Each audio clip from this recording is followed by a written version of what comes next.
Yes, Pandora. For today's video, isi-share ko lang sa inyo exploring Saudi Arabia, road, street, foods, people, entertainment, etc. Ngayon nga pala ay ang huling araw ng selebrasyon ng tinatawag nilang Eid al-Adha 2024. Maraming tao sa labas namimili. Pero may napansin ako isang maliit na iskinita.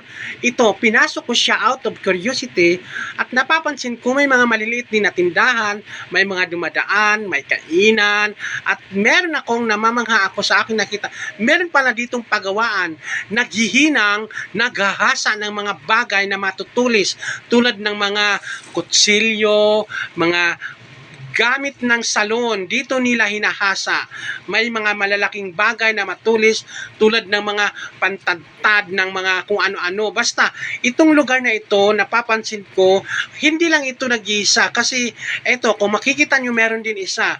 Isang lahi, ang nagtatrabaho dito, siya is ibang lahi from, tinanong ko siya kanina, siya daw ay isang Indian national. Ito ang kanyang trabaho mula nung dumating siya galing sa kanilang bansa.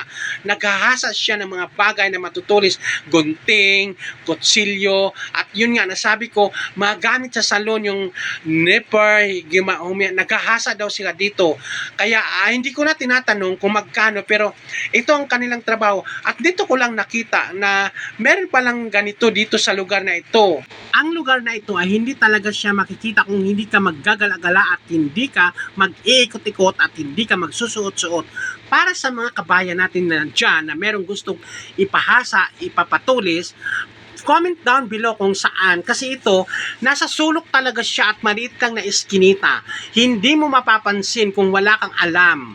Ayan, marami, tabi-tabi siya dito, mga ibang lahi. At marami ring mga nagpapahasa dito ng mga matutulis na bagay. Kung nakikita nyo, ibang lahi ang nagtatrabaho dito.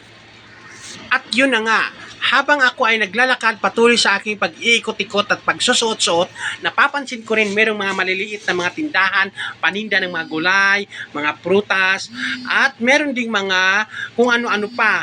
Basta ito ay nasa gilid na talaga siya, meron ding salon, pero maliit lang siya na iskinita kaya hindi mo gaanong mapapansin kasi wala siya sa sentro ang lugar na ito, kaso lang maliit na iskinita ang kanyang kinalalagyan. So habang nilalakbay ko ito, may mga dumadaan, may mga sumusuot, may mga nagsushortcut. Yes, shortcut ito papuntang Nesto Hypermarket. At ako naman, kung tutumbukin ko, ang labas nito ay papuntang Safa Maka. Pagkatapos ng Safa Maka isang hospital ito dito sa public hospital. Papunta naman sa Filipino Market. Ito ay nasa gitna lamang ng vicinity. So, habang ikaw ay maglalakbay, makikita mo, mapapansin mo, maraming mga bilihin na parang Divisoria, parang Baklaran yan. May mga gamit na mumurahing duster, mga abaya, gamit ng mga pambabae. Sa tingin ko, wholesale dito. Maraming mumurahin ng mga gamit nito. Ayan, mga gamit na duster, mga pambabae, at saka kung ano-ano pa. Mga tela, may mga kung ano-anong mga gamit na wholesale at mumurahin ang halaga at sa magandang quality kasi sa tingin ko maraming bumibili dito mga ibang lahi. Bihira, wala akong nakikita at wala akong nakasalubong na Pilipino. Nag-iisa lang ako, Day. Ngayon, eto, meron din ako nakita, bangketa, nagtitinda ng mga abubot, mga cellphone accessories. Ayan, may nakita rin ako na wholesale ng mga shampoo, sabon, mga perfume, gamit pampasalubong. Ayan, itong iskinita na ito ay napakaluma na pero maraming mga dumadaan, mga ibang lahi. Wala talaga ako nakita ang Pilipino. Hindi ko alam kung sa gabi kung may ilaw ba dito o wala. Pero sa tingin ko naman, safe ang lugar na ito basta may kasama ka lang din. Nakikita ko yung mga dumadaan dito, mga Pakistani, may Yemeni, Bengali, iba-ibang lahi, Egyptian.